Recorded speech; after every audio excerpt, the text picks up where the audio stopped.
À l'âge de 9 ans, j'ai sauvé un groupe d'enfants de riches à l'étranger avec un couteau de cuisine, et après avoir été rapatrié. J'ai découvert par hasard que j'étais le petit-fils d'une grande famille de la haute société pékinoise. Lors de la reconnaissance, il n'y a pas eu de scène de larmes et d'étreinte, je n'ai reçu qu'un accueil froid et méprisant de ma mère de la haute société. Tu peux rester, mais n'ose pas faire du mal à ton petit frère. Alors que tout le monde s'attendait à ce que je pleure de chagrin. Je me suis directement tourné vers mon père biologique et lui ai demandé, est-ce ma belle-mère? Madame Mu a rougi. Elle s'est levée brusquement et a crié avec colère, quel genre de paroles dis-tu, cet enfant? Comment pourrais-je être une belle-mère? N'est-ce pas le cas? Si j'étais ton enfant biologique, tu m'as perdu, et après toutes ces années sans se voir, ne devrais-tu pas être très gentille avec moi? Pourquoi traites-tu mieux une fille adoptive que moi? En me voyant, tu n'as pas l'air heureuse non plus. Ma voix était pleine d'une innocence perplexe. Mais c'était cette pureté même qui mettait les adultes mal à l'aise. Madame Mu se tenait là. Comme une écolière qui a fait une faute, ne sachant comment se défendre. La fille berger, Yankan, s'accrochait à la jambe de sa mère et me lançait un regard noir. N'ose pas dire du mal de ma mère. Maman est à moi, espèce de sale gosse. En disant cela, elle tendit la main pour me pousser. Je reculai d'un pas, et la fille berger tomba par terre. Petite Yankan. Madame Mu la prit dans ses bras avec sollicitude, prête à me réprimander l'instant d'après. Mais en levant la tête pour croiser mon regard, elle fut prise d'un remords. Où est ma chambre? Je me tournai vers Mudezu. Mudezu hésita un instant, au 2e étage, celle près de la fenêtre. Je hochai la tête et me dirigeai vers l'escalier, sans prêter attention à personne. Madame Mu, tenant la fille berger dans ses bras, se leva, la poitrine soulevée par la colère. Qu'est-ce qu'elle veut dire? À son âge, elle manque de respect à ses aînés, c'est une mal élevée. Et en plus, elle s'en prend à la petite Yankan dès son arrivée. Quand l'enfant a été perdu, elle a été déprimée longtemps. C'est grâce à l'adoption de la petite Yankan qu'elle a peu à peu surmonté son chagrin. Elle a reporté tout son amour sur la fille berger. Mudezu savait qu'elle était un peu obsédée, il ne put que lui conseiller, Mugeo est aussi ton enfant biologique. Et le grand-père l'a reconnu. Tu dois lui faire bonne figure. Madame Mu n'était clairement pas d'accord. Il ne ressemble en rien à mon enfant. Arrivé de la frontière, un environnement totalement inconnu m'avait rendu méfiant par instinct. Je n'avais pas fermé l'œil depuis plusieurs jours. Avec un corps de 9 ans. Ma résistance était limitée. J'ai tenu jusqu'à entrer dans la chambre et me suis évanoui presque instantanément. Quand je me réveillai, c'était déjà le lendemain matin. Sur ordre de Mudezu. Madame Mu et la fille berger avaient ralenti pour m'attendre. Il est déjà si tard. Mes camarades de classe que j'avais invités n'arrêtent pas de téléphoner, maman. Je ne veux plus l'attendre. La fille berger tenait un verre de lait, la bouche boudeuse. Madame Mu lui pinça affectueusement la joue, va d'abord répondre au téléphone. Nous partirons bientôt. Si elle n'est pas prête, on n'attendra pas. À ce moment, des pas retentirent dans l'escalier. Elle leva les yeux et me vit descendre, puis émit un grognement méprisant. Dormir jusqu'à ce que le soleil soit haut, faire attendre tout le monde pour le petit déjeuner, vraiment sans manière. Après cette avalanche de reproches, elle trouvait vraiment que ce fils était déplaisant à tous points de vue. Mais elle ne pouvait désobéir aux ordres de son mari. Quand tu verras les camarades de la petite Yankan, comporte-toi convenablement. Ce sont des enfants de famille d'élite, ce n'est pas comme à la campagne. Je m'assis, bus d'abord un verre de lait, l'écoutai débiter tout ça, puis finalement, calmement, je dis, je n'y vais pas. N'attendez pas pour moi. Quoi? Madame Mu resta bouche bée. À ce moment, la fille berger revint en courant après avoir téléphoné à ses camarades. Le visage furieux, tu n'y vas pas? Pourquoi ne pas l'avoir dit plus tôt? Tu nous as fait attendre si longtemps. Je demandai calmement en retour, vous ne m'avez pas demandé si j'allais y aller. N'est-ce pas? La fille berger, furieuse, tira le bras de Madame Mu, maman. Ne l'emmenons pas. Ne lui achetons pas de beaux vêtements ni de cartable, laissons-le se faire moquer à la rentrée. Madame Mu pensait aussi que j'étais trop excessif. Elle approuva les paroles de la petite Yankan d'un signe de tête, puis prit la fille berger par la main et partit sans un mot. Sans les voix agaçantes, je mangeais plus à mon aise. Au moment de quitter la table, des pas se firent à nouveau entendre à l'escalier. Le majordome s'avança pour présenter les 2 enfants, mademoiselle. Voici le jeune maître Mugeo, arrivé hier. Muyanglu n'eut pas la peine de lever les sourcils en l'entendant. Le majordome me regarda avec gêne, apparemment habitué aux liens familiaux distants de cette maison. Craignant juste que je ne m'adapte pas. Mais en se retournant, il me vit concentré. Regardant l'ordinateur dans les mains de Muyanglu. Je pointai du doigt l'écran allumé, où peut-on acheter ça? Vous parlez de l'ordinateur? Le majordome hésita, un peu gêné, comme vous êtes encore petit. Vous n'avez peut-être jamais touché à un ordinateur, donc pour l'instant il n'y en a pas dans la chambre. À peine eut-il fini qu'il me vit sortir un sac en plastique. Et en tirer une liasse de billets qu'il lui tendit, je peux en acheter un, j'ai de l'argent? Cette action étonna même Muyanglu, qui regardait l'ordinateur. Elle releva une jambe avec élégance, un sourire malicieux se dessinant sur son joli visage. Je peux te le donner, mais regarde bien, toutes ces belles images que tu vois. En réalité, elles sont composées de ces lettres. Par exemple, comme ceci. Tout en parlant. Ses doigts tapèrent rapidement sur le clavier, des lignes de code défilant comme des livres sans mots. Voir, c'est très simple. Nguyen lui poussa l'écran vers moi. Même un imbécile comprend ça. Si tu n'y arrives pas, ça prouve que tu es bête. Désormais, tu n'as plus le droit de m'appeler grande sœur. Et si tu me croises dehors, ne dis pas que tu me connais, compris? Le majordome, à côté, essuyait sans cesse la sueur de son front. La dernière fois, c'est comme ça que Nguyen avait été terrorisé. Depuis, il faisait un détour chaque fois qu'il la voyait. Je n'arrivais qu'au bord de la table, et je regardais l'écran en inclinant la tête. Ce qui était un peu ridicule. Nguyen lut, gentiment, me souleva pour m'asseoir sur une chaise. Puis elle vit mes doigts tâtonner. Essayant d'appuyer sur quelques touches du clavier, puis regardant l'écran, comme s'il déchiffrait soigneusement chaque lettre. Elle fut prise d'un fou rire, croisa les jambes en attendant que je craque et abandonne, pour pouvoir ensuite se moquer de moi sans pitié. Assouvissant ainsi son mauvais goût. Imitant Nguyen lu, je commençais lentement à taper des caractères. Au début, la vitesse était très lente, mais une fois que mon cerveau eut mémorisé la position des touches, mes doigts s'accélérèrent. Nguyen lui pensait d'abord que je gribouillais n'importe quoi, mais quand elle vit le code que j'écrivais, ses baguettes tombèrent par terre. « C'est toi qui as fait ça ?» Elle s'empara de l'ordinateur, et plus elle regardait, plus elle trouvait cela incroyable. Puis elle tourna la tête pour me fixer comme si j'étais un monstre. L'instant d'après, elle allongea le bras et me souleva. Puis monta rapidement à l'étage. Nguyen lui me déposa sur un fauteuil de gaming, et alluma 4 grands écrans surround, extrayant le code de chaque page. Combien de tout cela peux-tu comprendre? Je regardai un moment. Puis pointai soudain du doigt une ligne de caractère sur le 3e écran, il y a une erreur ici, non? Nguyen lui resta figé. Se pencha pour examiner de près, où ça? Ici. Je déplaçai mon doigt dessus, supprimai le code d'origine, et en réécrivis une nouvelle ligne. Avant que Nguyen n'ait eu le temps de réagir, j'appuyai sur la touche entrée. Et ne touche à rien. Nguyen lui était sur le point de devenir folle. Leur compétition d'équipe était en cours. Le hacker Alliance ripostant contre les flux chaotiques, perçant le pare-feu adverse pour trouver la faille le plus rapidement possible et gagner. Pour cela, il n'avait pas fermé l'œil depuis plusieurs jours et plusieurs nuits. Il était enfin arrivé au moment crucial de la finale du championnat. Il s'apprêtait à exploser de colère quand l'écran s'alluma soudain, affichant le mot « Victoire ». En même temps, les haut-parleurs diffusèrent les cris de joie de ses coéquipiers « Putain. Nguyen, t'es trop fort. Tu as trouvé le point faible d'un seul coup. » Le système adverse s'est effondré. On a gagné. On est champion. Nguyen lui écoutait leurs exclamations enthousiastes. Quand elle vint me voir, son état d'esprit avait complètement changé. Tu veux toujours un ordinateur? Moi, je te l'achète. Nguyen lui, ragaillardi, marchait comme si elle flottait, après s'être changée rapidement. Elle m'entraîna en bas. C'était la première fois que je venais dans un endroit aussi animé et prospère, et j'étais tout tendu, observant instinctivement chaque personne, analysant les dangers potentiels. Nguyen lui crut que j'étais timide. Réfléchit un instant, puis me prit la main, « N'aie pas peur, ta grande sœur est là. » Nguyen lui me tira en avant jusqu'au marché informatique, se dirigeant droit vers une boutique tenue par un ami. D'un grand geste de la main, elle ordonna, « Sers à ta mère le meilleur équipement de la boutique. » Puis elle me prit et m'emmena vers une librairie. Entrée dans la librairie, elle suivit les index jusqu'au rayon informatique, prit quelques livres de base sur la programmation et me les fourra dans les bras, « Ça, c'est pour tes bases. Ton framework est trop mauvais. » Je tenais des livres plus épais qu'une brique, et j'étais très intéressé par cette bibliothèque qu'on ne trouve que dans les écoles. En regardant autour de moi, j'aperçus soudain une silhouette familière. Cette personne leva aussi la tête et me vit. Ouvrant la bouche avec une légère surprise, « Mugé, qu'est-ce que tu fais ici? Je comptais aller te voir dans 2 jours. Ça va ?» La jeune fille, grande et élancée, se baissa à moitié en parlant. C'était la seule personne que je connaissais dans cette ville. Je hochai la tête, même. Je vis maintenant chez les Mus. Je vais bien, merci. La jeune fille sourit, tant mieux. Mais Nguyen lui n'est pas une bonne personne. Fais attention à ce qu'elle ne te maltraite pas, je secouai la tête, mais avant que j'aie pu parler, une main m'attrapa et me tira derrière elle.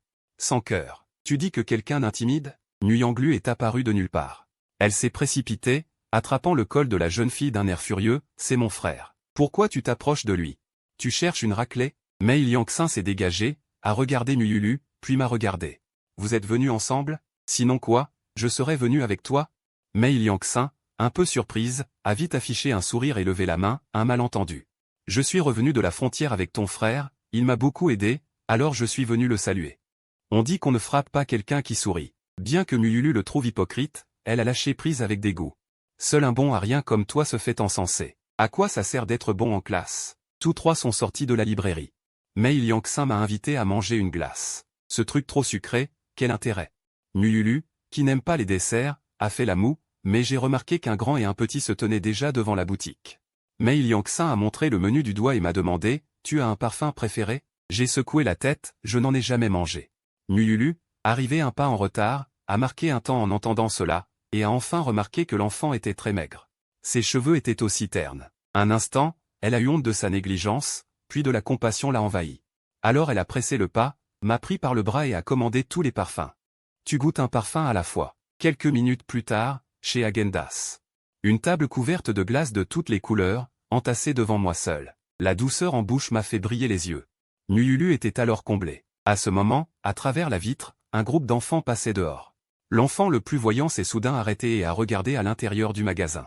J'ai levé la tête avec acuité et j'ai croisé le regard surpris de Nguyen-Can. Les autres enfants, voyant Nguyen-Can s'arrêter, ont aussi suivi son regard et ont vu les trois personnes dans le magasin. Et, Nguyen-Can, ce n'est pas ta sœur? Pourquoi emmène-t-elle un autre enfant manger? Tu ne disais pas qu'elle t'aimait le plus?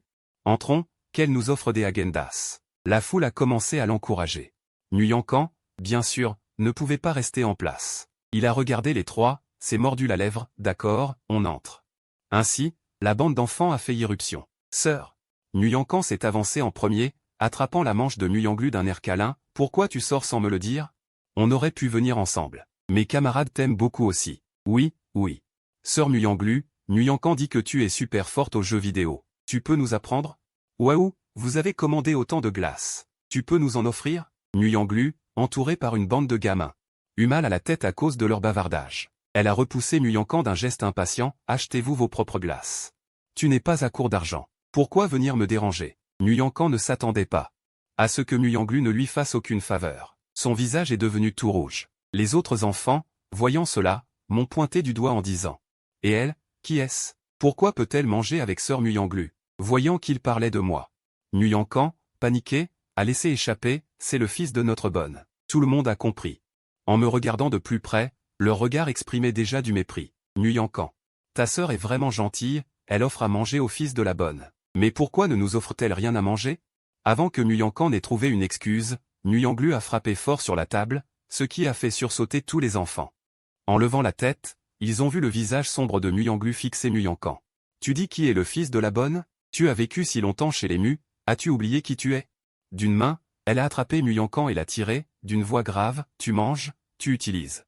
Même ton nom, tu l'as pris. De quel droit dis-tu n'importe quoi ici? Nguyen-Can ne l'avait jamais vu si en colère. Humilié en public, ses larmes ont coulé à flots. Nguyen-Glu, exaspéré par ses pleurnicheries, a fait claquer sa langue, l'a repoussé avec dégoût, et m'a désigné en annonçant à la bande de gamins, écoutez bien. Elle est mon vrai frère, Nguyen-Glu. Si jamais je découvre que vous l'intimidez, je vous flanque une fessée à chacun. Compris? Les enfants, effrayés par son air féroce, sont devenus muets comme des cailles, toute envie de comparaison envolée. Ils se sont enfuis en masse. Il ne restait plus que Nguyen-Can, se frottant les yeux, voyant que personne ne venait la consoler.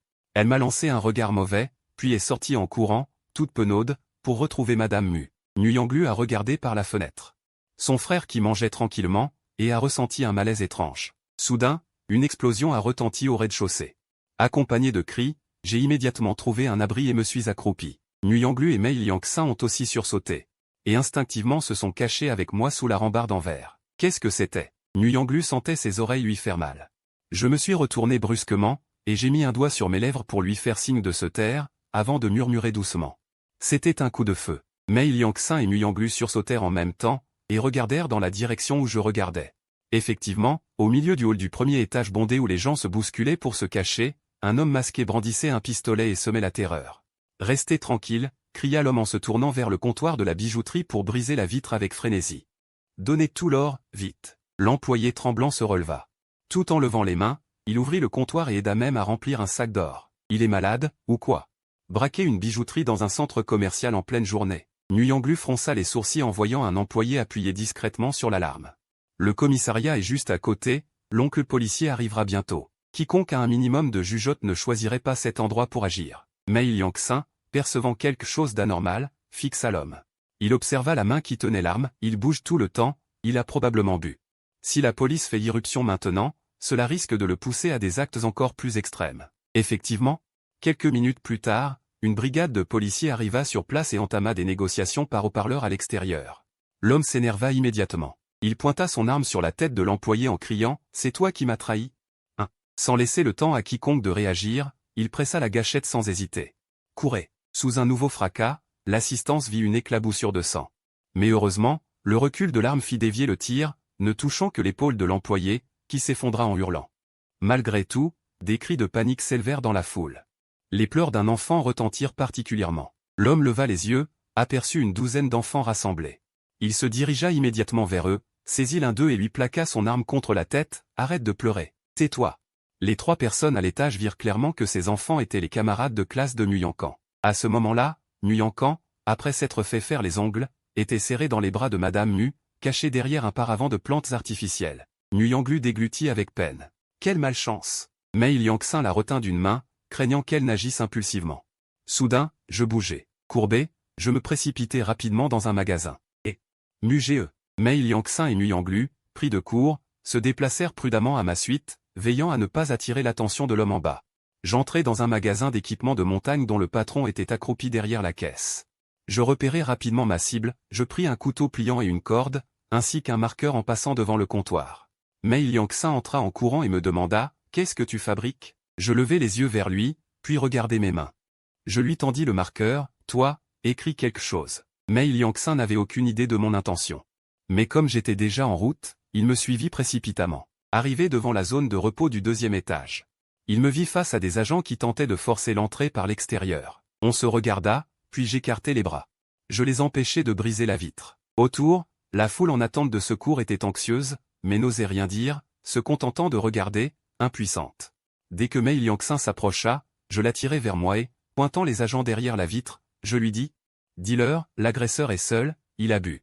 Il a blessé quelqu'un, maintenant il tient un enfant en otage. » Mais Yang-Sin comprit enfin l'utilité du marqueur. Il se dépêcha d'écrire ces informations sur la vitre. Les agents suspendus à leur corde furent d'abord stupéfaits. Puis ils communiquèrent immédiatement avec leur supérieur par talkie-walkie. Il a peut-être des explosifs sur lui, j'ai vu une mèche.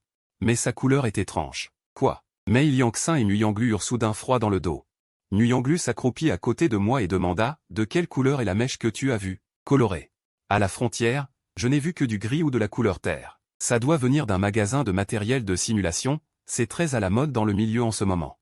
Cela peut servir de vraie mèche. Le visage grave, Nguyen Glu regarda Mei Yang-Sin et hocha la tête. Mei Yang-Sin fronça les sourcils et écrivit aussitôt sur la vitre « L'agresseur porte des explosifs. » Dans ce genre de situation, il ne faut pas être ambigu dans nos messages, sinon, vu notre âge, la police risque de ne pas nous croire, ce qui pourrait mettre plus de monde en danger. Le dernier message fit longuement délibérer les agents avec leur talkie-walkie. Je tirai à nouveau sur la manche de Mei Yang-Sin, ma voix enfantine restant étonnamment calme, « Infiltrez-vous. Moi, je fais la liaison. » Quoi? Mei Yang-Sin et Nguyen Glu furent tous deux stupéfaits.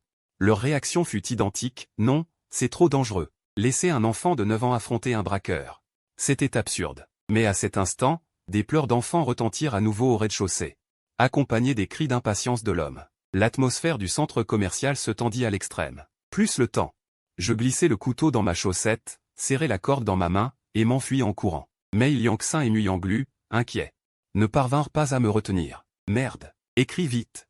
Nguyen Glu donna une tape à Mei Yang-Sin avant de me suivre. Mei Yang-Sin, craignant qu'il ne m'arrive quelque chose. Je n'ai pas pu l'arrêter non plus, merde, écris vite. Nguyen Glu donna une tape à Mei Yang-Sin, puis sortit à son tour. Mei Yang-Sin craignait qu'il m'arrive quelque chose. En serrant les dents, j'ai écrit les mots que je venais de dire sur la vitre, puis j'ai fermé les yeux et je me suis enfui à mon tour. Il ne restait plus que les agents stupéfaits à l'extérieur. Sur le balcon du 2e étage, près de la rambarde en verre, j'ai trouvé un angle d'eau à l'homme. J'ai attaché la corde à la rambarde. Juste au moment où Nguyen Glu allait m'aider, elle a réalisé que j'étais très rapide. Et le nœud que j'avais fait était à la fois complexe et solide. Elle tira plusieurs fois sans parvenir à le bouger. Voyant que j'allais me retourner et descendre en m'agrippant à la corde. Elle a sursauté, et, au moins mets un point d'arrêt. Ou attache-la autour de ta taille, je te ferai descendre, a dit Mei Yang-Sin en s'approchant. Hésitante, elle m'a demandé à voix basse, tu es sûr de toi, n'est-ce pas? Je me suis tourné vers elle et j'ai hoché la tête en silence. Mei Yang-Sin a alors poussé un long soupir, a écarté la main de Nguyen Glu et m'a recommandé, alors fais attention. C'était la première fois que quelqu'un me disait cela. J'ai jeté un regard supplémentaire à Mei Yang-Sin, puis, agilement, j'ai saisi la corde. Avant même qu'elle n'ait eu le temps de cligner des yeux, j'ai glissé en un éclair jusqu'au premier étage. Mei Liangxin et Muyanglu se sont penchés pour regarder en bas. La silhouette si petite s'était déjà cachée. L'homme armé, lui, a soudainement attrapé le bras de Mei Liangxin, paniqué. Ai-je eu tort? Il vient tout juste de revenir. Un simple petit frère, cela vaut-il un tel risque? Waouh, maman. Maman. Au rez-de-chaussée, le petit garçon pris en otage criait toujours bruyamment. L'agresseur de 9 ans, la tante battant violemment, rugit de colère. Tais-toi, tu entends? Sinon je te tue maintenant. En le voyant pointer son pistolet directement sur la tête de l'enfant, les gens autour n'ont pu retenir un cri étouffé. À ce moment, à l'entrée du centre commercial, les agents avaient enfin décidé de suivre mon conseil et s'infiltrer en civil, par petits groupes.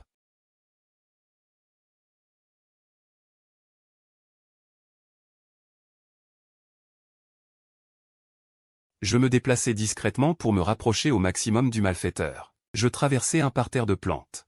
Quand j'apparus près de Madame Mu et de Nguyen-Can, celle-ci pleurait doucement blottie contre sa mère. Comment se fait-il que... Madame Mu ouvrit la bouche de surprise en me voyant, puis tomba dans l'indécision. J'ai déjà Nguyen-Can à m'occuper. Si un autre enfant arrive, comment vais-je faire?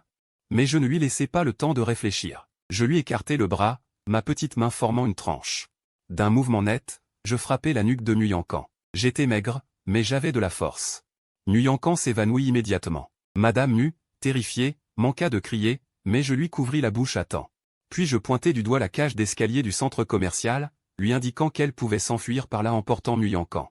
Madame Mu, encore sous le choc, me fixa intensément. Après un moment, son esprit s'apaisa. Comme par miracle, elle serra Nguyen-Can dans ses bras et se précipita vers l'escalier. Mais à mi-chemin, elle se rendit compte que je ne la suivais pas. Elle se retourna et me vit, immobile.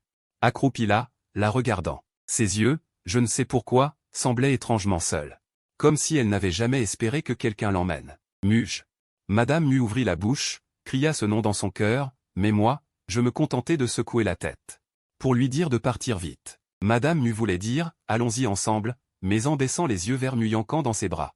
La peur de perdre reprit le dessus. Elle me lança un dernier regard profond. Puis, le cœur dur, elle tourna les dos et partit. Au deuxième étage, Nguyen-Glu, qui avait tout vu, serra les dents, les yeux rouges. Quand son regard se posa sur moi, ce n'était plus l'intérêt superficiel d'avant, mais une réelle inquiétude. Je regardais la famille Mu disparaître dans le couloir, puis je détournai les yeux. Je crois fermement qu'il n'y a pas de repas gratuit. Nguyen-Glu venait de m'acheter un ordinateur et une bonne glace. Alors je devais rendre l'appareil. Quant aux gens du vieux centre commercial, le vieil homme qui m'avait élevé disait: quand il y a trop de méchants, il faut faire beaucoup de bonnes actions pour devenir une bonne personne. Je ne voulais pas devenir comme ces villageois. Je voulais être une bonne personne. Les enfants, incapables de contrôler leurs émotions, pleuraient encore, ce qui distrayait beaucoup le malfaiteur, mais aussi excitait son humeur irritable. Sa main sur la détente était déjà si serrée que les veines saillaient. Je vis l'enfant otage. Étranglé, respirer avec difficulté, ses lèvres virant au violet. Je sus qu'il ne fallait plus attendre. Je me mêlai donc rapidement aux enfants, et alors qu'ils se tournaient de nouveau vers l'entrée du centre commercial, je m'approchai, attrapai la jambe de l'enfant otage et tirai vers le bas. L'instant d'après, le malfaiteur, pris au dépourvu, trébucha en arrière, relâchant l'enfant qui tomba. Qui est-ce? Enragé, il se retourna et, sans réfléchir, braqua son arme sur moi. Pan. Le coup m'atteignit en pleine tête, mais je restai debout, immobile. Tout le monde autour fut stupéfait. Je levai lentement les deux mains en signe de reddition. Le regard noir, calme et imperturbable. Même le malfaiteur en resta un instant interdit, avant de sentir qu'il avait enfin trouvé quelqu'un. Un otage silencieux, sans réfléchir, un cerveau en court-circuit m'a soulevé. 252 Un nouvel otage a été choisi, que ce soit les deux personnes impitoyables à l'étage ou les policiers autour. 253 personnes ne s'attendaient à ce que les choses se passent si bien. Quand la police a appris que l'otage que j'étais était l'enfant qui leur avait donné des conseils aux marqueurs, 254 leur état d'esprit devint complexe. Ils n'avaient pas imaginé que le plan d'action élaboré par cet enfant 255 serait réellement utilisé. Les choses étant ainsi, ils n'avaient d'autre choix que de coopérer et d'agir selon les circonstances. 256 Après avoir été soulevé, j'ai enfin pu voir clairement la position des policiers sur place, mais leur point de planque était trop éloigné. 257 Il fallait attendre qu'ils se rapprochent pour agir. Pour l'instant, je n'avais qu'à rester tranquille comme un objet décoratif. Mais au moment où les policiers s'approchaient, 258 Le téléphone du bandit sonna soudainement. Une sonnerie stridente et inattendue déchira l'air, figeant tous les mouvements. 259 L'homme sembla réaliser qui appelait, devint agité et me jeta brusquement à terre. 260 Tout en me menaçant avec son arme, il sortit son téléphone et répondit: « Allô, Xiaomei 261, c'est toi? Rompons, accompagné des cris incessants de l'homme. 262 l'appel raccroché à l'autre bout enflamma complètement ses émotions. Soudain, il fondit en larmes et hurla bruyamment. 263, menteur. Vous êtes tous des menteurs. À peine eut-il prononcé ces mots qu'il leva son arme comme un fou. 264 il allait tirer à l'aveuglette autour de lui, mais au moment où il allait appuyer sur la détente, je me jetai sur lui. 265 mon petit corps, tel un fantôme, se précipita sur le côté arrière de l'homme. Une lueur froide brilla dans ma main, et je frappai avec précision le poignet de l'homme. 266 un cri de douleur retentit, l'arme tomba des mains de l'homme, et il s'effondra au sol en convulsions. 267 du coin de l'œil, il vit une foule se précipiter vers lui. Une lueur de désespoir traversa ses yeux, mais il trouva on ne sait quelle force 268 pour attraper le canon de l'arme de son autre main et le diriger vers son propre ventre. Voyant cela, 269 les policiers à plusieurs mètres changèrent de visage et crièrent « Tout le monde à terre !» Puis, ceux qui chargeaient se jetèrent tous au sol. 270 mais l'instant d'après, un second cri retentit aux oreilles de tous. Ils levèrent instinctivement la tête pour regarder. 271 on voyait le petit garçon agenouillé à côté de l'homme, son couteau pliant levé haut, projetant une traînée de gouttes de sang, tandis que l'autre poignet de l'homme était déjà en sang. 272 incapable de faire le moindre mouvement, j'écartai les vêtements de l'homme et vis les explosifs. 273 sans chercher à distinguer le vrai du faux, je saisis directement le détonateur et l'arracha, puis me relevai et repoussai le pistolet d'un coup de pied. 274 je restai immobile à regarder la dizaine de policiers, qui, stupéfaits par ma série d'actions fluides, 275 étaient trop choqués pour parler, levant la tête pour me fixer bouche bée. Mon visage était couvert de sang. 276 si je n'étais pas si jeune, on aurait pu me prendre pour un tueur impitoyable. Il leur fallut un bon moment pour réagir. 277 ils se relevèrent piteusement, s'approchèrent et passèrent les menottes à l'homme. Voyant ces deux poignets nettement tranchés, 278 ils reportèrent leur regard sur moi. À ce moment-là, j'étais entouré par Mei Liangxin et Nguyen Lu, qui étaient arrivés en courant. 279 elle m'examinait de haut en bas pour voir si j'étais blessé, me demandant si les étranglements m'avaient fait mal quelque part. Je les regardai, un peu hébété, et dis doucement, 280, je vais bien. Mais personne ne m'écouta. Toutes deux me prirent chacune par un bras et m'entraînèrent dehors. 281 les policiers les arrêtèrent, me regardèrent en hésitant à parler, est-ce que ce petit camarade pourrait d'abord 282, faire une déposition? À cet instant, Nguyen Lu s'avança d'un pas et dit fermement, non. 283, vous ne voyez pas la grosse bosse qu'il a sur la tête? Nous devons d'abord aller à l'hôpital. Si vous avez besoin de quelque chose, venez à la maison me chercher. 284, Mu-Desu et mon père. Sur ces mots, elle partit à grandes enjambées, m'entraînant avec elle. 285 je fus emmené à l'hôpital pour être bien pansé. Les ecchymoses laissées par les étranglements furent traitées une par une. Ayant entendu que j'avais courageusement maîtrisé le bandit, 286 l'infirmière fit même un joli nœud papillon sur le bandage de ma tête. En sortant de la salle de consultation, 287 Mei Liangxin et Nguyen Lu vinrent ensemble à mes côtés, confirmant que je n'avais vraiment rien de grave, et poussèrent un soupir de soulagement. Mei Liangxin, d'habitude si patiente, ne put s'empêcher de dire pour la première fois, 288 elle me regarda sérieusement, ne prends plus de risques comme ça à l'avenir. Les choses dangereuses, ce sont les adultes qui s'en occupent. 289, tu es encore un enfant, tu comprends? Nguyen Lu, pour une fois sur la même longueur d'onde, fit la tête et dit, si tu n'es pas sage, 290, je ferai en sorte que des gardes du corps te suivent partout à l'extérieur. Je voulais dire que j'étais capable de me protéger, mais en voyant l'inquiétude unanime dans leurs yeux, 291 je me sentis réconforté, une chaleur au cœur. Je ne contredis donc pas 292 à ce moment-là, des pas précipités retentirent à l'autre bout du couloir. Mu-Desu et un autre homme arrivèrent en hâte. Voyant les trois personnes devant la salle de consultation, 293 il attrapa d'abord Nguyen Lu, inquiet, Yang Lu, tu n'es pas blessé? Nguyen Lu lui retira sa main. 294, ce n'est pas moi qui ai sauvé les autres, pourquoi me regardes-tu? À cette remarque, 295 Mu-Desu tourna son regard vers moi pour la première fois. Mais au lieu de s'inquiéter de mes blessures, il me réprimanda, 296, qui t'a permis d'aller sauver des gens de ton propre chef? Tu ne sais pas à quel point c'était dangereux? J'ai entendu dire que tu as même assommé Petit Chien. 297, tu n'as aucune mesure dans tes gestes. Ne fais plus de bêtises à l'avenir. À ces mots, 298 sans parler de Nguyen Lu, même le visage de Mei Liangxin s'assombrit.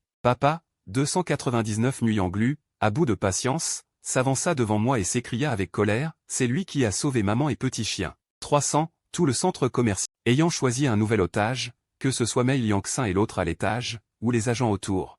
Personne ne s'attendait à ce que les choses se passent si bien. Lorsque la police apprit que l'enfant pris en otage était celui qui leur avait donné des conseils via Mark B. Leur morale fut complexe. Il ne s'attendait pas à ce que le plan de combat élaboré par cet enfant soit réellement mis en œuvre. Arrivé à ce stade, il ne pouvait que coopérer et agir selon les circonstances. Une fois soulevé, je pus enfin voir clairement la position des agents dans la salle, mais leur point de planque était trop éloigné. Il fallait attendre qu'ils s'approchent pour agir. Pour l'instant, je n'avais qu'à rester tranquillement immobile comme un ornement. Mais juste au moment où les agents s'approchaient, le téléphone portable du malfaiteur sonna soudain. La sonnerie stridente et inattendue déchira l'air, figant tout le monde sur place. L'homme sembla réaliser qui appelait, devint un peu agité, et me jeta à terre. Tout en me pointant avec son arme, il sortit son téléphone pour répondre « Allô, Xiaomei ? C'est toi. Rupture ?» alors que l'homme criait sans cesse. L'appel interrompu à l'autre bout enflamma complètement son humeur. Soudain, le visage ruisselant de larmes, il hurla bruyamment. « Menteurs, vous êtes tous des menteurs !» Sur ces mots, il releva brusquement son canon comme un fou, prêt à tirer à l'aveuglette autour de lui. Mais au moment où il allait presser la détente, je bondis. Mon petit corps se glissa comme un fantôme derrière le flanc de l'homme, une lueur froide à la main, et je frappai précisément son poignet. Alors qu'un cri de douleur retentissait, l'arme tomba de sa main, et il s'effondra au sol en convulsions. Du coin de l'œil, il vit une foule se précipiter vers lui, une lueur de désespoir traversant ses yeux. Mais, ne sachant d'où il tirait cette force, il attrapa le canon de l'arme de son autre main, et le dirigea vers son propre ventre en levant la tête. Voyant cela, les agents à une dizaine de mètres changèrent de visage et crièrent « Tout le monde à terre !» Puis, alors qu'ils chargeaient, ils se jetèrent tous au sol.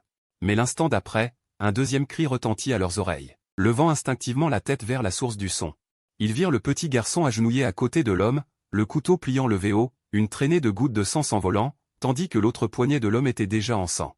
Incapable de faire le moindre geste, je déchirai les vêtements de l'homme et vis les explosifs. Sans même vérifier s'ils étaient vrais ou faux, je tendis la main pour arracher la mèche, puis me relever et éloigner le pistolet d'un coup de pied, regardant calmement la dizaine d'agents. Ces agents, face à ma série d'actions fluides et rapides, restèrent sans voix.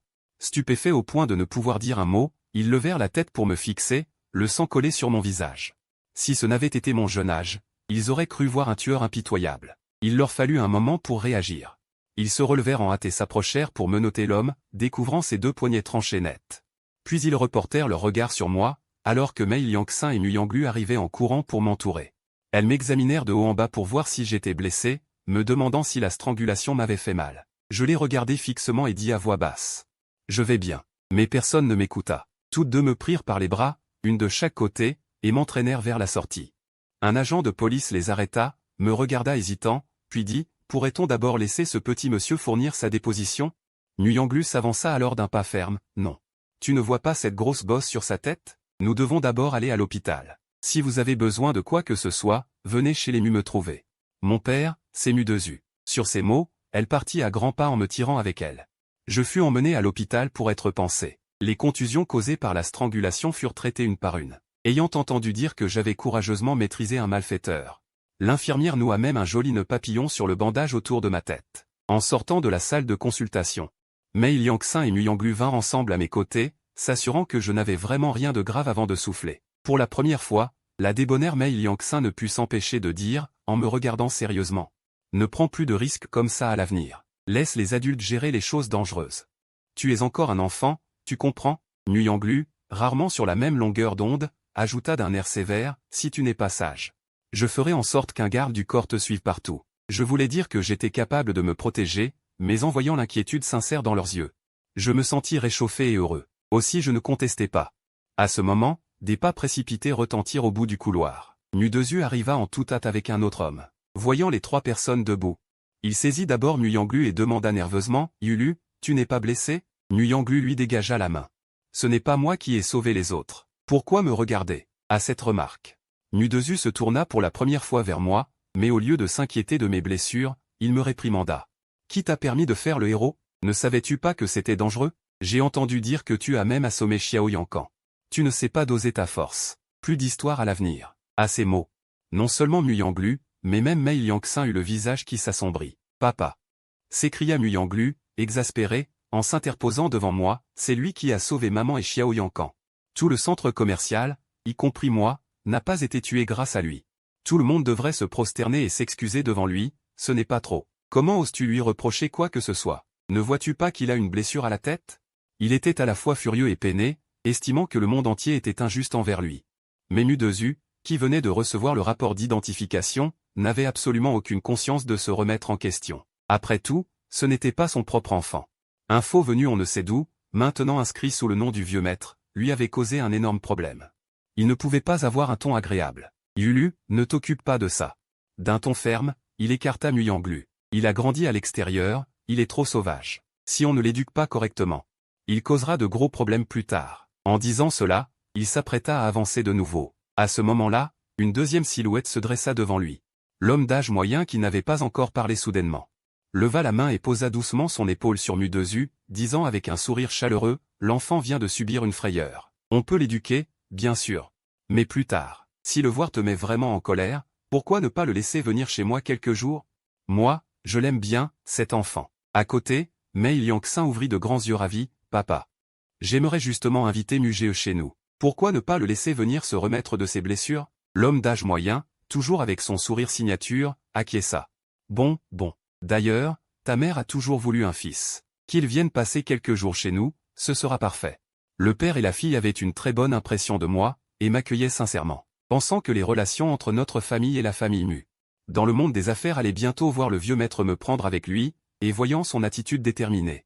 Le père et la fille Mei n'eurent d'autre choix. Avant de partir, Mei Liangxin me laissa son contact, me disant de le contacter si j'avais besoin de quoi que ce soit. Je hochai la tête et rangeai le papier dans ma poche. Je suis toujours reconnaissant envers la bienveillance des autres. Comme Muyanglu était encore à l'hôpital pour un examen, ce fut seulement Muyulu qui m'accompagna à la maison. Une fois que nous, frères et sœurs, eûmes fini notre bain, les policiers arrivèrent à la porte. Dans le salon de la famille Mu, outre le chef d'équipe et le greffier, une dizaine d'agents étaient entassés, debout, un peu gênés. De l'autre côté du canapé, Muyulu fronça les sourcils et dit, « Faut-il autant de témoins pour enregistrer une déposition ?» Le chef d'équipe Yang Bing se frotta le nez, honteux de ses subordonnés peu dégourdis, et répondit avec un rire un peu gênant, « C'est surtout qu'aujourd'hui, grâce à l'aide du jeune maître Mu, ils lui doivent la vie. Alors ils veulent aussi s'excuser. » Voyant que leur chef leur offrait une porte de sortie, toute la bande d'hommes se précipita pour s'avancer, s'inclinant l'un après l'autre pour me remercier. Je restai assis tranquillement sur le canapé, tenant encore le Häagen-Dazs qu'on venait de m'apporter. En regardant la glace qui fondait peu à peu, je comptais combien de personnes n'avaient pas encore fini de me remercier. Mes deux petites jambes qui ne touchaient pas le sol se balançaient, un peu pressées. Chaque agent qui avait vécu l'incident du centre commercial aujourd'hui m'observait en cachette. En me voyant prendre la petite cuillère pour manger la glace avec impatience, leurs expressions étaient très éloquentes. S'il n'y avait pas eu les caméras de surveillance du centre commercial, ils n'auraient jamais cru que l'enfant devant eux était le courageux qui avait neutralisé les malfaiteurs. Le chef d'équipe, bien qu'également surpris, avait connu bien des tempêtes et repris ses esprits à temps pour rappeler ces hommes de revenir à leur place avant de demander, quand les coups de feu ont retenti, « Étiez-vous ensemble ?» Muyulu hocha la tête et répondit en premier, « Nous venions de sortir du magasin après avoir mangé une glace. » « Et votre première réaction ?»« Bien sûr, se cacher, » répondit Muyulu avec évidence. Le chef d'équipe souriait, mais son regard était scrutateur. En entendant un bruit, la plupart des gens cherchent d'abord la source par curiosité, au lieu de se cacher. N'est-ce pas? Ou bien avez-vous tout de suite identifié que c'était un coup de feu? Muyulu resta figé. En y réfléchissant bien, c'était effectivement le cas. Et à ce moment-là, en réalité, la première personne à s'être cachée n'était pas lui, mais moi. Cependant, il eut instinctivement l'impression qu'en le disant, cela me causerait des ennuis. Alors il fronça les sourcils, mécontent, « Qu'est-ce que vous insinuez? Vous nous soupçonnez d'être de mèche avec les braqueurs? Ne vous méprenez pas, ce n'est qu'une enquête de routine. » Yang Bing, fort de nombreuses années d'expérience, vit d'un coup d'œil que la jeune fille éludait la question, mais il ne s'inquiéta pas. Affichant un sourire, il allait poser les questions progressivement quand soudain, moi qui étais resté silencieux en mangeant ma glace, je pris la parole. J'ai reconnu le bruit. C'était un coup de feu. Le salon devint silencieux. Tous les regards convergèrent instantanément vers moi. Yang Bing plissa les yeux en regardant l'enfant calme en face de lui. « Tu as déjà entendu des coups de feu auparavant? Où ça ?» Je léchai la glace au coin de mes lèvres. « À la frontière. » Yang Bing se rappela alors que le dossier mentionnait que j'avais été kidnappé et emmené à la frontière. Ces bandits avaient effectivement des armes. Mais il n'était pas sûr qu'ils aient ouvert le feu, car cette bande-là avait péri entièrement dans les flammes en chemin. « Tu as réagi très vite, » dit-il en refermant le dossier, tout en engageant la conversation. « Mais comment as-tu eu l'idée d'aller chercher une corde pour sauver tout le monde? Eux, ils avaient des armes et des explosifs. Tu n'avais pas peur ?» À côté, Muyanglu sentit confusément que quelque chose clochait, et détestait ce genre de questions suggestives. Elle s'apprêtait à intervenir. Quand elle m'entendit répondre d'une voix claire, « Eh bien, oui, j'avais peur. » Je hochai la tête, mon petit visage sérieux. Mais si je ne le faisais pas, il y aurait plus de blessés. J'avais promis à un vieux monsieur. Mais si je ne le fais pas, plus de gens seront blessés. J'ai promis au grand-père. Je veux devenir une personne capable d'aider les autres. Ma voix encore enfantine les a tous figés sur place. Yang Bing, fort de ses années d'expérience en enquête criminelle, jugea que l'enfant ne mentait pas et parlait avec sincérité. Ébranlé par la détermination qui brillait dans ses grands yeux noirs, il ne put poursuivre l'interrogatoire. Nguyen Lu, elle aussi émue, posa instinctivement la main sur ma petite tête. Qui est ce vieil homme? Je la regardai du coin de l'œil, semblant ne pas savoir comment expliquer. Finalement, je répondis de manière vague, celui qui m'a élevé. Je suis orphelin. Le vieil homme m'a recueilli et m'a donné à manger. Mais je ne connais pas son nom. Nguyen Lu, voyant une lueur de nostalgie dans mes yeux, me réconforta d'une voix douce. Si tu penses à lui, on peut le faire venir. Avec la fortune de leur famille, accueillir un vieillard de plus ne serait pas un problème. Mais je secouai la tête, baissant les yeux vers la glace fondue dans ma main, et murmurai. Inutile. Il est déjà mort, abattu par les balles d'un criminel. C'est moi qui ai acheté une planche de bois avec 50 yuan pour l'enterrer sur la colline. C'était la première fois que je faisais le guetteur. Dans le creux de la montagne derrière le village, je les avais aidés à bloquer la poursuite de 3 voitures de police. Bien que la plupart de l'argent ait été partagé avec les villageois qui m'accompagnaient. Il restait 50 yuan que ces hommes m'avaient remis en main propre. Le gamin a l'air futé, une vraie bonne graine. Dommage qu'il soit trop jeune. L'homme au volant, fumant une cigarette, me sourit. Du sang coulait toujours de la benne arrière, une odeur nauséabonde s'en dégageait. On disait qu'il transportait de la viande de cadavre, et que les clients tombaient malades, voire mouraient après en avoir mangé. Je ne voulais qu'enterrer le vieil homme, pas les suivre. L'homme me vit reculer, inquiet. Un rictus féroce apparut sur son visage. Grandir dans un endroit pareil, ton destin est déjà scellé. Une fois guetteur, toujours guetteur. Tu n'es pas différent de nous. Tu as compris? J'avais compris. Mais je refusais d'accepter mon sort. Je ne voulais pas devenir un méchant. Alors plus tard, j'ai dessiné leur itinéraire de fuite et les remis à la police. Je leur ai aussi indiqué une faille à la frontière pour les arrêter. Finalement, la viande de cadavre n'a jamais atteint la ville. Ces hommes ont aussi été arrêtés. Un jour, par hasard, je passais devant le poste de police. J'ai vu une affiche accrochée là, qui semblait m'être destinée. J'ai recopié ce qu'il y avait dessus. De retour chez moi, j'ai demandé aux autres ce que c'était. On m'a dit qu'il y avait 2 mots, merci. En regardant ce dessin, j'ai pensé que je pouvais me considérer comme une bonne personne. Nguyen Lu faillit craquer à cause de cette phrase dite avec tant de légèreté. Elle se retourna pour fusiller du regard Yang Bing, qui était très mal à l'aise. En examinant attentivement les informations, il découvrit que, bien que j'ai 10 ans, le petit garçon devant lui était chétif. On voyait qu'il avait souffert. Avoir gardé un cœur pur dans un environnement difficile, et sauver des gens avec courage, même en étant un peu brutal, était excusable. Finalement, il n'osa pas continuer à me questionner. Il conduisit son équipe devant la porte, me remercia une nouvelle fois, puis repartit précipitamment. Quel genre de personne? Incapable de mener une enquête, mais prompt à suspecter les leurs. Nguyen Lu n'avait aucune sympathie pour Yang Bing et ses hommes. Tout en râlant, elle me tira à l'intérieur. Voyant mon poignet blessé, elle pressa la cuisine de préparer plus de plats. Quand Mu Dezu ramena Nguyen Can et Madame Mu de l'hôpital, ils entrèrent et virent une grande table dressée. Leur fille, d'habitude si fière, tournait autour de moi comme une servante. Le couple Mu ressentit à la fois de la jalousie et de l'envie, car il n'avait jamais eu un tel traitement. Nguyen Can, qui venait de se réveiller, se jeta en pleurant dans les bras de sa mère. « Maman, pourquoi est-ce que grande sœur l'aime, elle, et pas moi? Aujourd'hui, elle m'a même frappé, très fort. » Madame Mu voulut lui couvrir la bouche, mais il était trop tard. Nguyen Lu se redressa de table, le visage plein de sarcasme. Fixant les yeux rouges et gonflés de Nguyen Can, elle dit, « Tu me demandes pourquoi j'aime Muge et pas toi? C'est parce qu'elle a sauvé tout le monde, y compris toi et maman, et tes petits camarades vantards, des mains des preneurs d'otages dans le centre commercial. Alors que toi, tu te cachais dans les bras de maman en pleurant. Muge t'a sauvé, et tu l'accuses en plus à tort. » Madame Mu, incapable de supporter la scène, voulut jouer la médiatrice. « Bon, Yang Lu, ton petit frère a eu peur aussi. Maintenant que tout le monde va bien, n'en parle plus. » Nguyen Lu regarda sa mère, les yeux pleins de déception. « Si je suis descendu en premier, c'est parce que je vous ai vu d'en haut. Muge, craignant que je n'agisse sous le coup de l'impulsion, est descendu avant moi pour vous sauver. Tu es parti avec Nguyen Can? Sais-tu que Muge avait une arme pointée sur la tête, qu'il a failli y passer? Maman, toi et Nguyen Can, vous devriez vous prosterner devant Muge. De quel droit m'interdis-tu d'en parler? » Il n'avait jamais vu Nguyen Lu si ému. Tous restèrent figés, ne sachant comment réagir. Alors je tendis ma petite main, pointant un plat sur la table, et lui dis doucement, « Je veux manger ça. » Nguyen Lu s'essuya le visage, se retourna pour me servir, Curieuse, tu aimes beaucoup le poisson, on dirait. C'est moi qui ai tendu ma petite main, pointant un plat sur la table, et lui ai dit doucement, je veux manger ça. Nguyen lui s'est alors essuyé le visage, s'est retourné pour me servir plus de plats et a demandé avec curiosité, tu as l'air d'aimer beaucoup le poisson. Est-ce que l'endroit où tu habitais avant était près de la mer? Je secoue la tête. À la frontière, il n'y a pas de poisson. Parfois, un camion frigorifique passe. Même dans le ventre du poisson, il y a des choses cachées. De toute ma vie, je n'ai jamais mangé de fruits de mer. C'est juste que c'est délicieux. Mange doucement, fais attention aux arêtes. Nguyen me voit avaler le poisson d'un coup, elle est très effrayée et me surveille de près.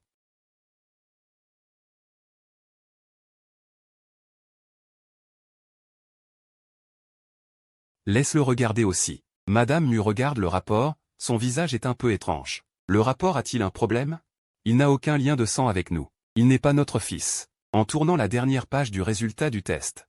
Madame Mu pousse un cri. Nguyen, à côté, a les yeux qui s'illuminent et se lève immédiatement, excité. Il n'est pas de notre famille, papa. Chassons-le vite. Madame Mu reprend ses esprits et hoche la tête en signe d'accord. Pas étonnant que je n'ai jamais réussi à m'attacher à lui. Je me demande d'où vient cet imposteur. Chérie, pourquoi ne l'as-tu pas démasqué tout à l'heure? Tu as même laissé Yulu le servir autant. Mère et fils jouent en duo. Mais qui aurait cru que Mu2U, après un silence, prend la parole? Je ne peux pas le renvoyer. Pourquoi? Demande Madame Mu et Nguyen à l'unisson. Parce que le vrai Nguyen est probablement mort aux mains des ravisseurs. Le grand-père veut Nguyen. C'est le Nguyen tout près. Mu2U sort une cigarette, à travers la fumée légère. Il se penche vers la mère et le fils en face et dit d'une voix grave, donc, il doit être Nguyen, et il ne peut être que Nguyen. Seulement après avoir hérité du vieux maître, je le renverrai de la famille Mu. Cette famille n'aura qu'un seul fils, Xiaoyancan. Ne vous inquiétez pas, Nguyen change soudain d'attitude. Et, fait inouï, il me fait un sourire. Nguyen m'invite même de lui-même, après-demain, c'est la rentrée. Nous sommes dans la même classe. Je t'emmènerai à l'école à ce moment-là. Je ne réponds ni oui ni non. De retour dans ma chambre, j'ouvre les manuels et les livres de dessin achetés aujourd'hui, je les feuillette tout en mémorisant rapidement les nouveaux mots. Avant de me coucher le soir, je peux déjà lire un album illustré. Tôt le lendemain matin. Je ne suis pas encore levé quand on frappe à la porte. Mu-GE. Tu es levé, crie Nguyen, puis il pousse impatiemment la porte et entre. Voyant l'ordinateur encore emballé dans le coin, il se fâche aussitôt, qu'est-ce qu'il y a de si intéressant dans ces livres cette fois? Ton cerveau doit être utilisé pour de bonnes causes, ne le gaspille pas, compris? En disant cela, il s'avance rapidement vers la boîte. En un tournement, il assemble l'ordinateur. Maintenant, il y a une compétition dans le district et, je t'invite sincèrement à y participer.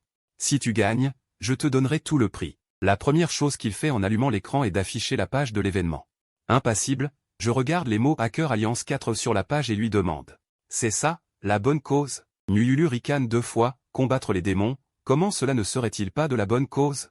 Cette guerre de rassemblement de hackers a été déclenchée par d'autres pays qui ont d'abord attaqué le réseau de la capitale. Ne dis pas ça, il y a des services de sécurité ici.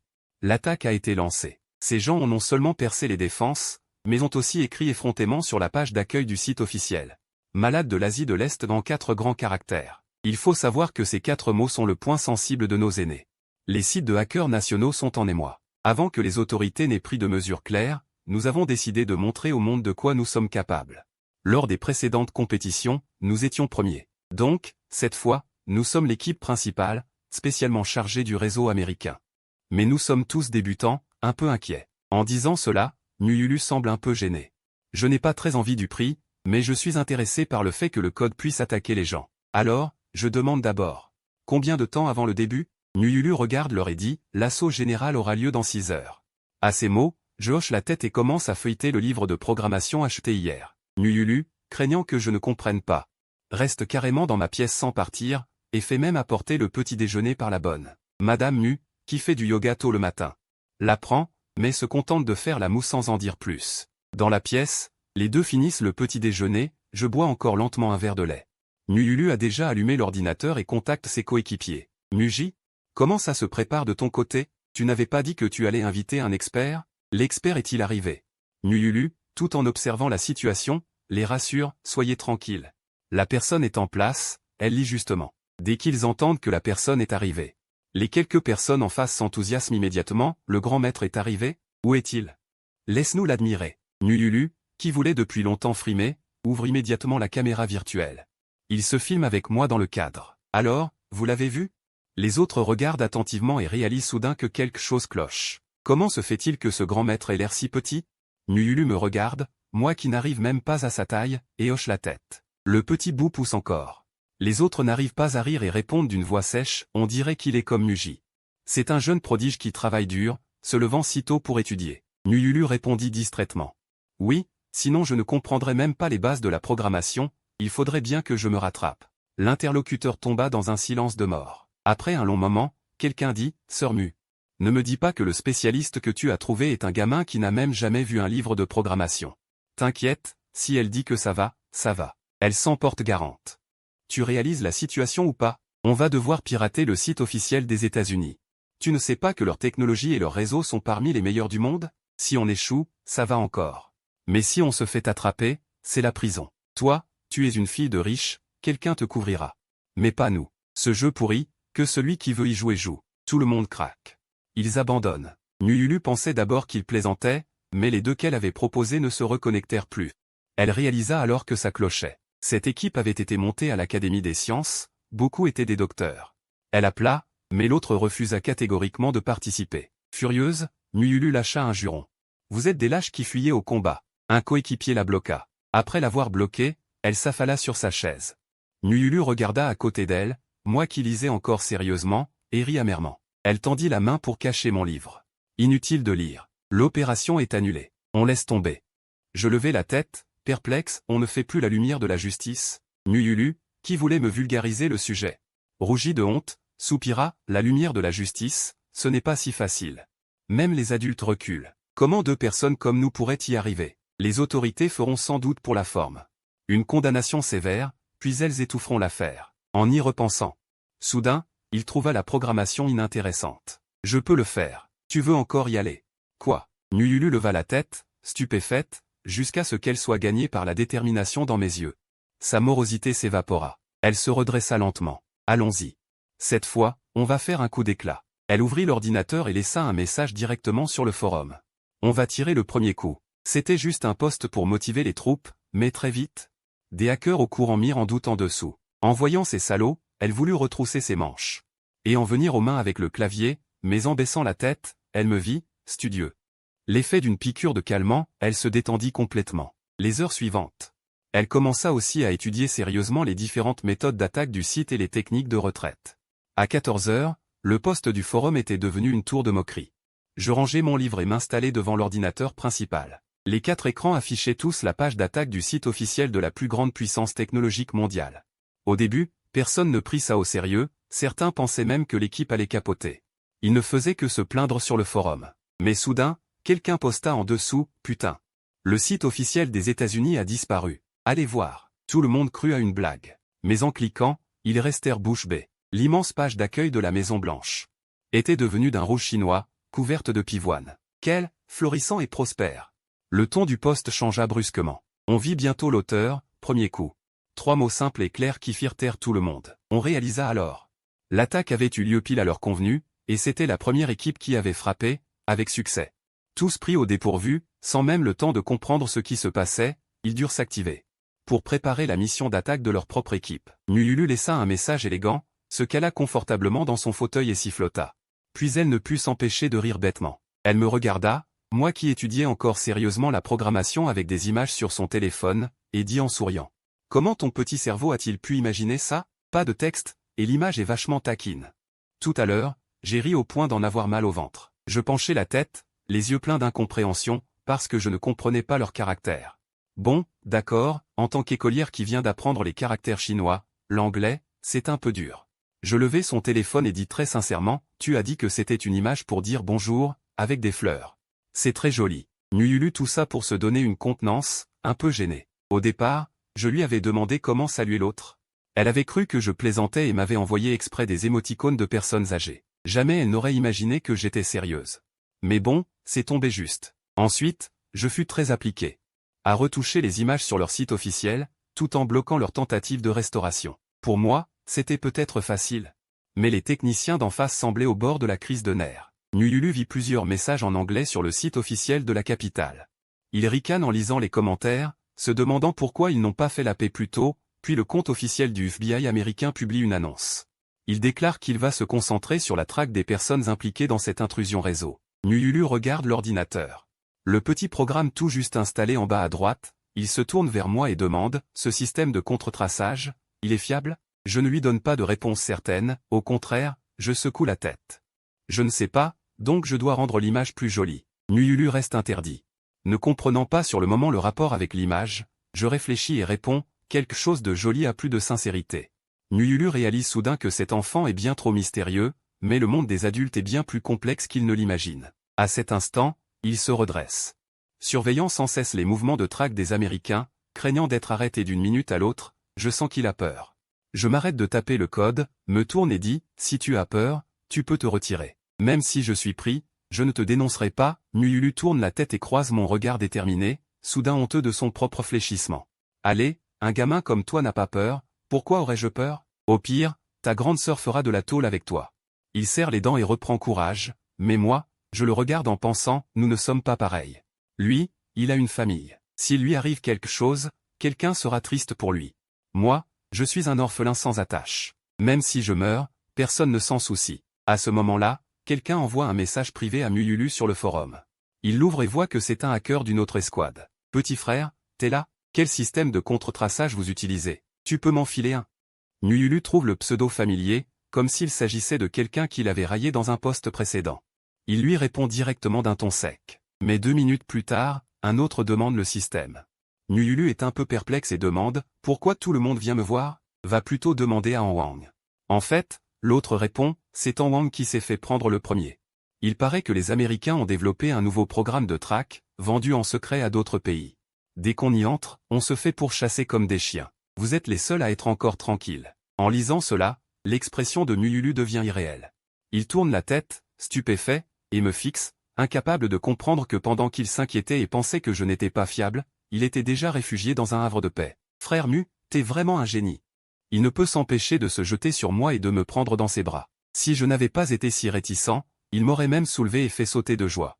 La crise est complètement écartée, il peut enfin s'occuper des autres. Après m'avoir expliqué le pourquoi du comment, il n'oublie pas de me recommander. Bien sûr, on est en droit de ne pas leur donner. De toute façon, ils nous ont méprisés en premier. Ne te sens pas obligé. Mais après réflexion, je décide tout de même de leur donner le programme. Nyulu est surpris, ne s'attendant pas à ce que j'y pense encore. Il baisse la tête, croise mon regard clair et sourit doucement.